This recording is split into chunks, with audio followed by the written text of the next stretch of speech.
Hello, everyone, and welcome to another edition of Employment and Disability Law Q&A. Welcome again. My name is Alex Lucifero. I'm an employment lawyer and disability insurance lawyer with Samfiru Tumarkin LLP. We are the employment and disability insurance lawyers. If you are looking for some guidance, looking for some help, if you have issues related to your employment, whether it's related to maybe termination or severance or just problems at work, difficulties with your employer, or if you're on a medical leave of absence, if you're dealing with health issues and having to take some time off of work or applying for disability insurance, you are in luck. You're catching a live stream. We're live here for the next half hour, and I am here to answer any and all questions when it comes to employment law or when it comes to disability insurance law. That's why we do these live Q&As. We are here to help, here to take any and all questions when it comes to the world of employment law. Interesting situation when you're dealing with a health issue at work. What are your rights in that kind of situation? What options do you have as an employee if either you need to take some time off of work and you're taking a medical leave of absence?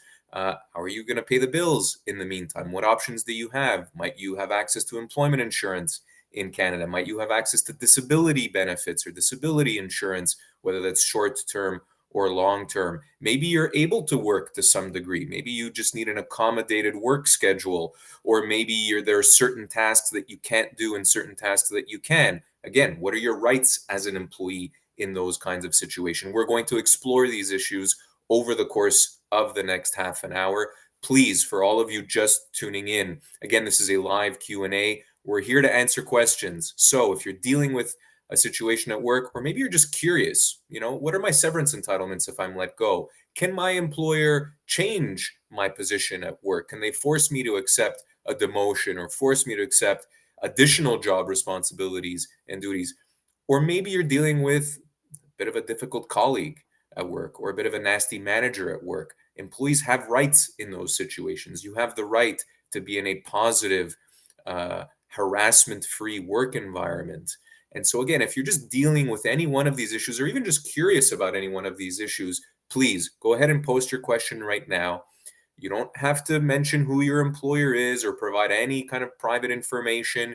Keep it general, keep it as vague as you'd like, keep it as brief or as long as you'd like. And I guarantee you that over the course of the next half an hour, I will get to your question. Not only will I get to your question, but I will answer your question in a way that sets you off in the right direction to getting that issue resolved, right? However big or however small that problem is, you need to take that first step in the right direction to get your employment situation under control. It is not worth letting a situation at work fester, letting the problem, get bigger and bigger over time. These problems will get worse if they are not dealt with directly. And again, I've given you a couple of examples already. If you're dealing with a change to your employment, if you're dealing with a difficult manager or a difficult colleague, listen, these situations do not resolve themselves. You need to take action as an employee in that situation.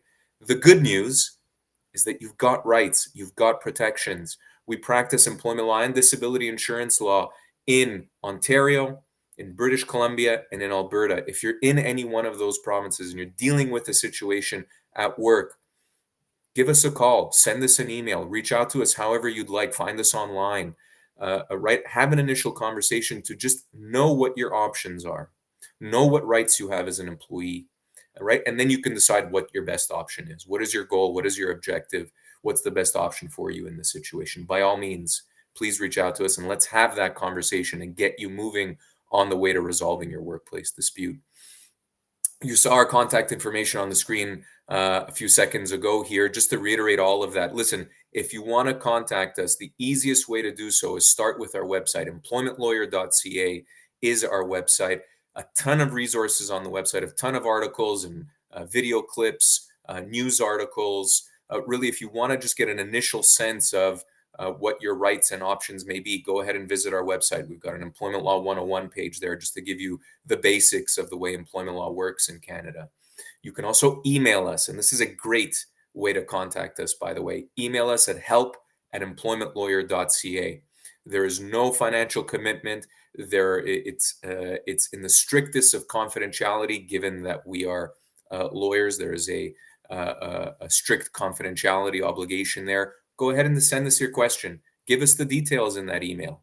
Right? Tell us what you're dealing with, and I guarantee you someone will get back to you from our office. And of course, if your question is worthy of a conversation, let's have that conversation. Because if it is, then it's going to be extremely important to do so. For those of you just tuning in, again, this is an employment law and disability insurance law live Q&A. My name is Alex Lucifero. I'm a partner and lawyer with Samfiru Tumarkin LLP. And as I just said, this is a live Q&A. So I will typically mention a couple of issues that have come across my desk to kind of get the ball rolling with these live Q&As and get you thinking employment law and thinking disability insurance law. But I see that we've got a ton of questions already lined up. And so let's get to those questions. This is what we're here for. This is the bread and butter of what we do. We help resolve workplace problems for employees. So again, if you're just tuning in, do not be shy to post a question. Keep it brief, keep it private. Don't tell us who the employer is or what your name is exactly. Give us a general question, and I promise I will answer it. And without further ado, here we go. First off YouTube, we've got a couple of questions here. My employer is 2 weeks late on paying staff.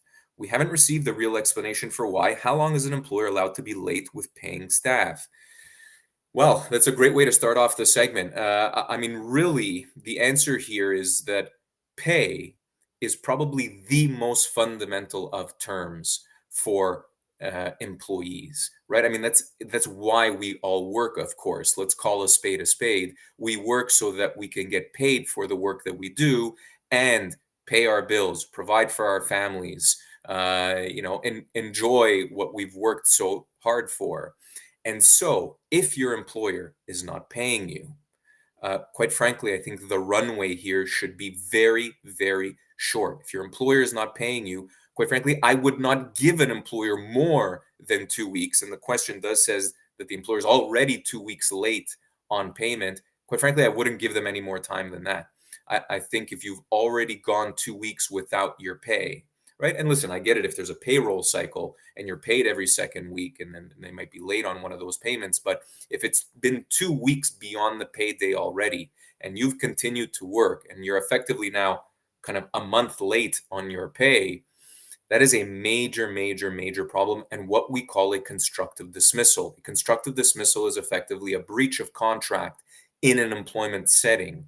And so when your employer doesn't hold up its end of the bargain by not paying you, of course, for the work that you're doing, that is it's the classic example of a breach of contract. Your employer is not doing what it's supposed to do in exchange for the work that you're performing. You can consider your employment terminated then and there. Not only, of course, are you going to be owed pay for the work that you actually performed, but for the time that you put in, you're also going to be owed your severance entitlements. And actually, in a situation like this, if your employer is a little iffy and sometimes it pays on time and sometimes it doesn't, and the work environment isn't all that great, and there's a lot of uncertainty around the employer, I mean, by far your best bet is going to be to consider your employment terminated, to claim constructive dismissal, as we say, get your unpaid wages, get your severance, and get moving on to stable employment. You don't want to be working with an employer who's late on pay every so often. So if you've already waited 2 weeks and they're behind 2 weeks on paying you for time worked, you're already in constructive dismissal territory. Do yourself a favor in these situations. Do not go to your employer and say, hey, I want my severance. I heard Alex on a live stream and he says I'm owed severance. No, give us a call first. Give us a call. Let's make sure that we know exactly what the situation is, that we provide tailored advice for the specific situation. Every context, every situation is unique, so you need to have a tailored approach. And quite frankly, oftentimes it's better to have an employment lawyer involved in a situation like this. An employer will take the claim, take a severance claim much more seriously if you're engaging with an employment lawyer rather than if you're just the employee yourself asking for severance. Great question to start off. Henry is up next on YouTube. Henry sounds like he's in a difficult situation. He says, I was assaulted at work and I was presently denied by workers' compensation and have an appeal next month. Henry, sorry to hear that. Obviously, an extremely difficult situation. Clearly, and I don't care what province you're in, quite frankly, but if you're in Canada, and I imagine in any other country in the world, certainly the United States, if you are being assaulted at work, that is a violation of your employment laws, setting aside whatever criminal implications there might be to an assault. And there certainly may be, Henry, and I'm not here to talk about criminal law or criminal charges, but if you've been physically assaulted at work, uh, that is a major problem. Your employer has a legal obligation. In Ontario, the legislation is the Occupational Health and Safety Act. They have a legal obligation to create a positive, healthy, and safe work environment. Obviously, if you are being assaulted at work, that is a breach of the employer's obligations under that act. Certainly, if you're not able to work, and this incident happened at work, Henry, workers' compensation is the correct way to go. Of course, keep in mind with workers' compensation, there are a variety of issues at play. So, first, of course, you have to establish that the injury took place at work. You then have to establish that the injury precludes you from being able to work. So, it really depends on the nature, the severity of your injuries. Henry, you may be denied or approved workers' compensation just based on how injured you are or aren't. Again, there are many factors at play, those of which are just really two. If you have an appeal next month, by all means go ahead with that appeal. You may want to speak with a lawyer that specializes in workers' compensation, particularly if you're in Ontario. Otherwise, go ahead with the appeal. But here's perhaps even the more important angle, Henry, and it goes back to my comments in terms of the previous question about what we call a constructive dismissal, which is a breach of contract. Certainly, if you've been assaulted in the workplace and your employer didn't hold up its end of the bargain by keeping you healthy and safe at work, right? Maybe they overlooked the incident. Maybe they didn't investigate it properly. Maybe they allowed it to happen in some form or fashion. That also, just like unpaid wages or significant changes to your employment, an employer not fostering a healthy and safe work environment can also be a constructive dismissal. Henry, if you're a unionized employee, you do not have this option available to you. If you are a non unionized employee, then you may very well have a claim for constructive dismissal, meaning you don't have to continue working in an employment environment where you've been assaulted before. You may very well have the option to consider your employment terminated, consider your employer to have breached the terms of employment by fostering that kind of work environment in which you've been assaulted at work. Right? Obtain your severance entitlements and get moving on to new employment. It is an option that employees have, and oftentimes it is the best option in these situations when you're dealing with violence at work or harassment at work or a poisoned work environment more generally. It is certainly one of the options that employees have to say, you know what, I'm done here. I'm out. I don't deserve to be treated this way. The employer has no right to allow this to happen at work. Give me whatever severance I'm owed, and I'll get moving on with my life. Severance, by the way, could be very significant. The way in which severance is calculated, and this is again particularly for non-unionized employees, severance is calculated on the basis of an employee's age, their length of service with the company, with the employer, and their position within that company. And really, the older you are, the more senior your position, the longer you've been with that same company, the more severance you are going to get. Severance is not 1 or 2 weeks or 1 or 2 weeks per year of service. There's actually no mathematical formula for calculating severance. But what I can say is, particularly for older employees or more senior employees or lengthier tenured employees, severance could be very, very significant. I mean, severance could be as much as 2 years of pay, 24 months of pay. So, Henry, if you're a longer term employee, or if you're on the older side, or if you're in a more senior position, right, your severance entitlements could be significant. And quite frankly, even for shorter term employees, severance could be several months long. We certainly negotiate severance packages all the time. I mean, literally on a daily and weekly basis for 1, 2, and 3 year employees that are owed 3, 4, 5, and 6 months of severance. That's not uncommon. It's not an anomaly. That is what employees are owed as severance. So again, it's going to be way more than a week or two per year of service. Henry, regardless really of workers' compensation. Again, if you're in Ontario, Alberta, or British Columbia, you should definitely be speaking with an employment lawyer. Please give us a call at the office. Send us an email. help@employmentlawyer.ca is where you can find us. All right, let's have a chat, because workers' compensation is not your only option here. Right, there may be other options, and quite frankly, there may be better options than workers' compensation, particularly again if you're a non-unionized employee. And for those of you that might not be aware, if you are a unionized employee, and this could be in any province in Canada, um, it is the case that your union is your legal representative. As a unionized employee, in almost every single scenario, you do not have the option of speaking with or hiring an employment lawyer privately. Your union, again, is your legal representative, and it is going to be your union representative at that local level that is going to pursue any issues by way of grievances that you might have with your employer. Unions are great for a lot of things, by the way. Unions are great for job security. It's much more difficult to let a unionized employee go. They're great for pay, benefits, pension, for example. Right? Unions do a lot of good. But what I will say about unionized employees is that oftentimes, when they have issues with their employer, the recourse isn't as robust.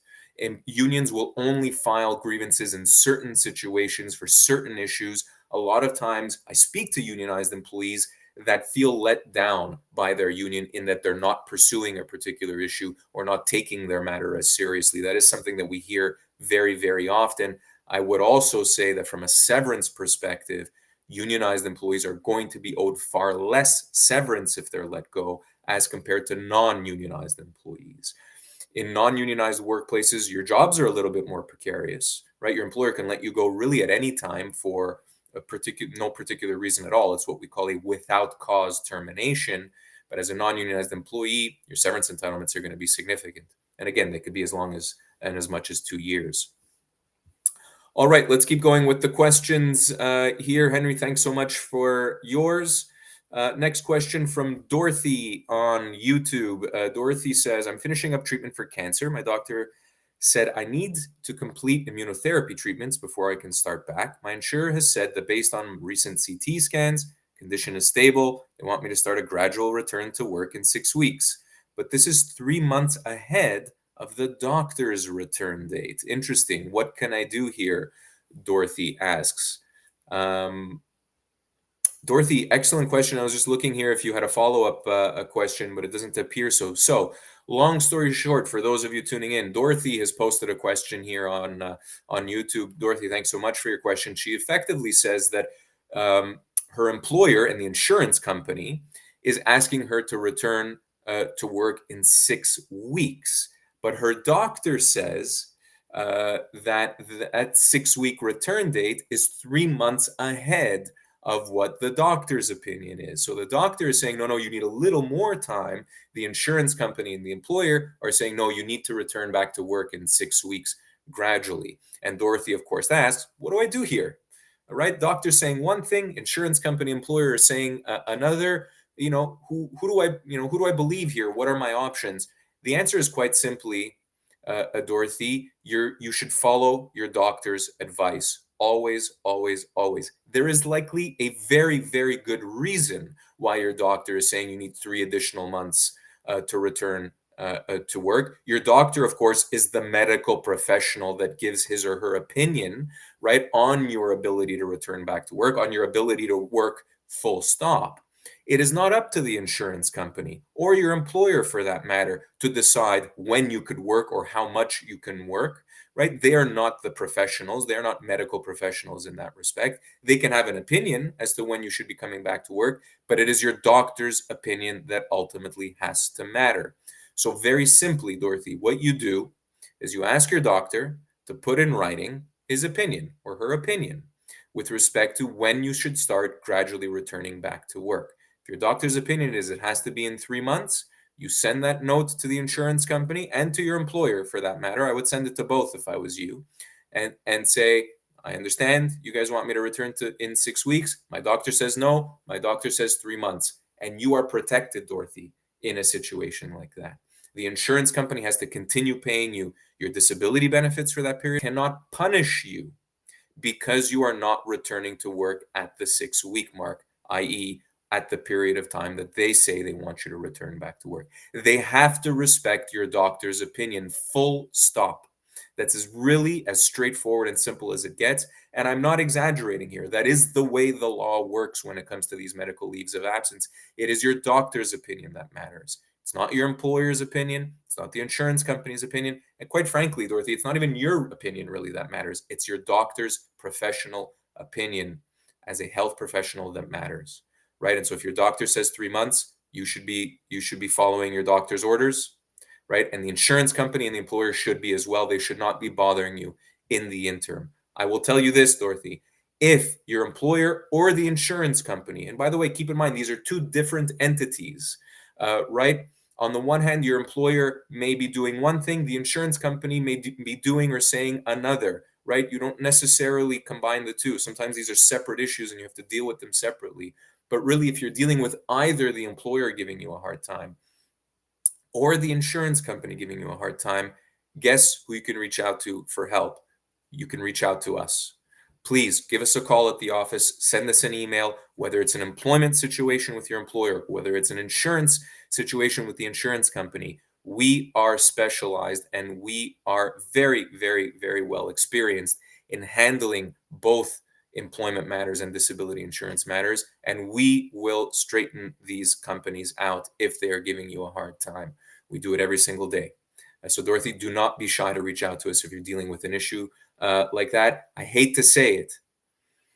In situations where an employee is on a medical leave of absence, and like Dorothy is dealing with cancer treatment, I mean, it's one of the most stressful, difficult periods in anyone's life when you're dealing with a health issue like this and you're not able to work. I hate to say it, but employers and insurance companies do give these individuals quite a hard time. They ask for a lot of information, a lot of documentation. They reach out at difficult times. They reach out to you when you should be focusing on your health. Really, as an employee and as someone who's insured under these policies, you don't deserve that. You don't deserve to be treated, like a liar or like a criminal simply because you're asking for time off from your employment or you're asking for insurance benefits that you're actually owed under a health benefits policy. So again, if you're feeling like you're stuck in that situation as an individual, help is out there. Please do not be shy to give us a call and reach out to us. All right, next up is Scott on Facebook. Scott asks, and by the way, thank you all so much for the question. We've got about 8 minutes left on the live stream. If you're just tuning in, again, this is a live employment law and disability insurance law Q&A. The last 5 minutes of these sessions, I'll usually do a bit of a rapid fire. So if you're listening in right now and you want to ask your question, don't feel like you're out of time. Go ahead and post it right now. And I will get to it before the end of the segment.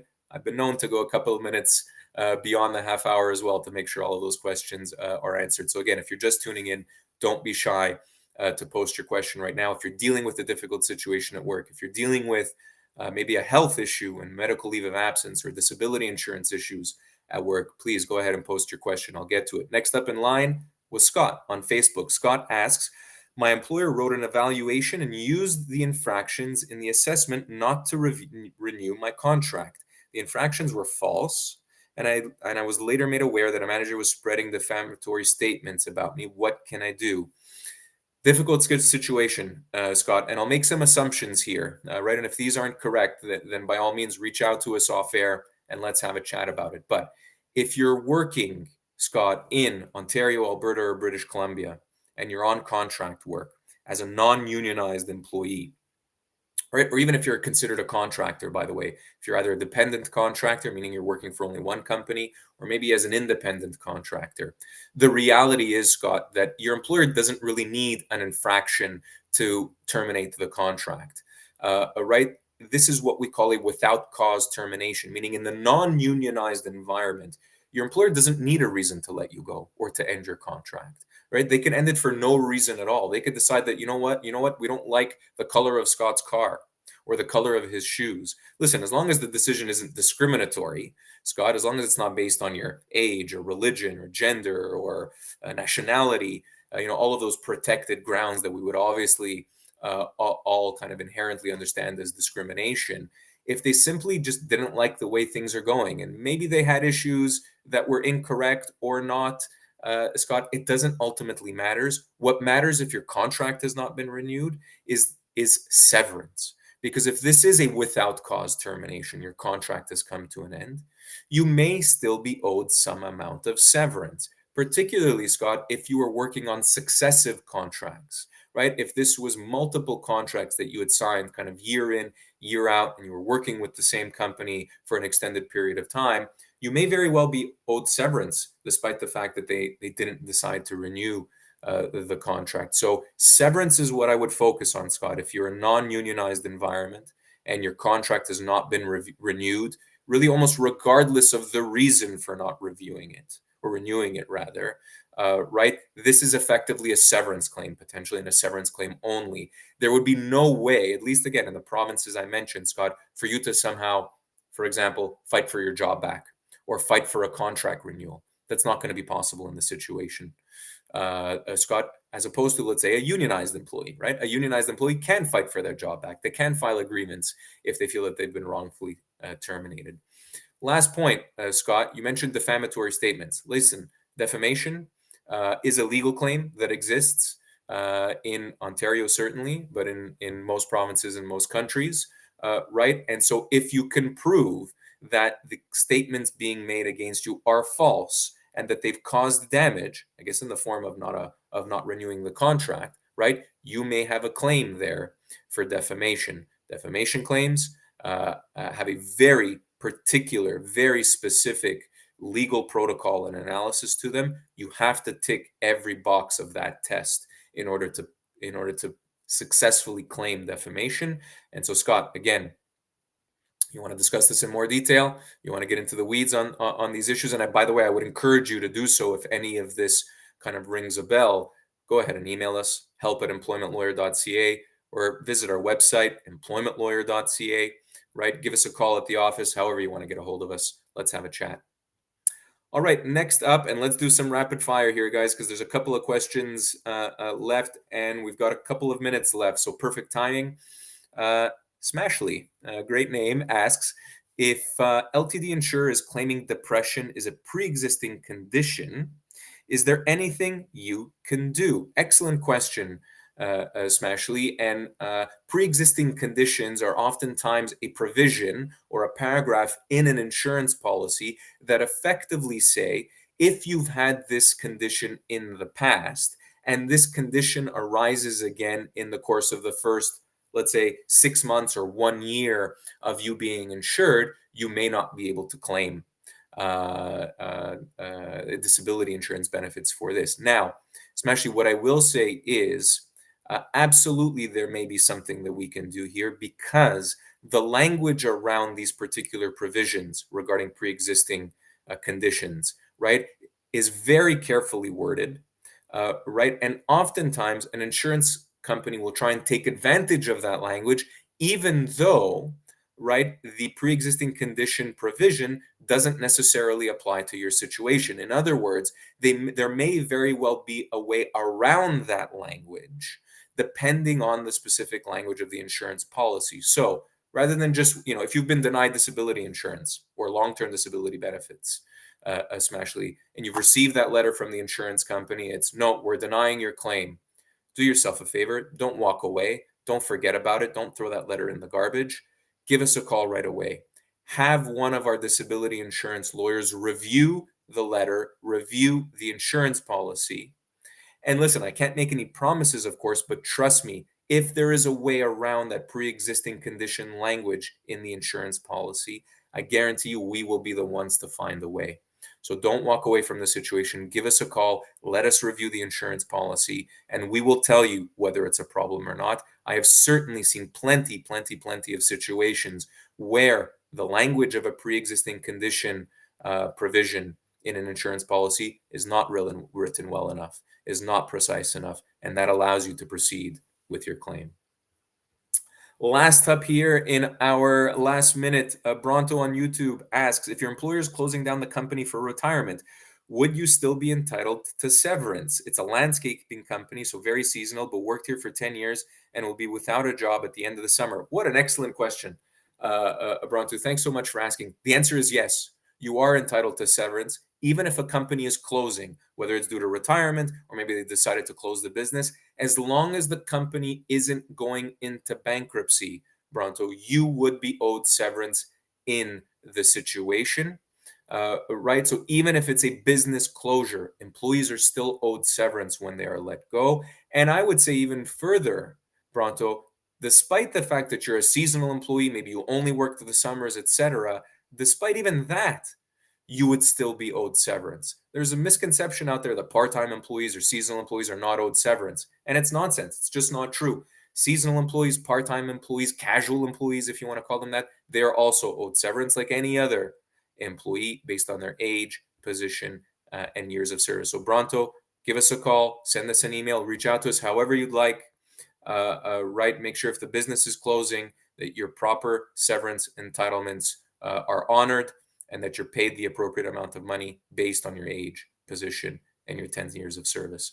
We will leave it at that for today, guys. We have another live stream coming at you tomorrow with my good colleague Dan. Tune in on that occasion if you didn't get your question answered today, or maybe you were too shy to answer. But until then, have yourselves a good rest of the day and a good rest of the week. Take care, everyone. So long.